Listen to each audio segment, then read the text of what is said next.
শিশুশিল্পী হয়ে শোবিজে ক্যারিয়ার শুরু করেন বর্তমান সময়ের নায়িকা পূজা চেরি।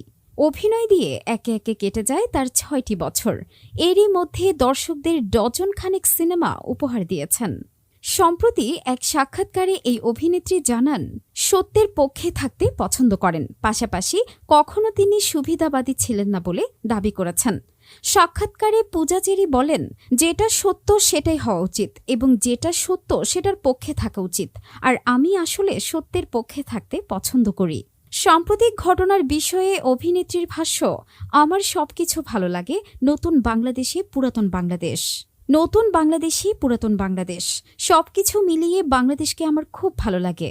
যেহেতু আমি কোনো কিছুর সাথে জড়িত ছিলাম না এবং আমার কাছে মনে হয় যে সত্যের পক্ষে থাকাটা জরুরি, সেটা যে পক্ষেরই হোক না কেন। যে সত্য তার পক্ষে থাকাটা জরুরি এবং আমি কখনো সুবিধাবাদী লোক ছিলাম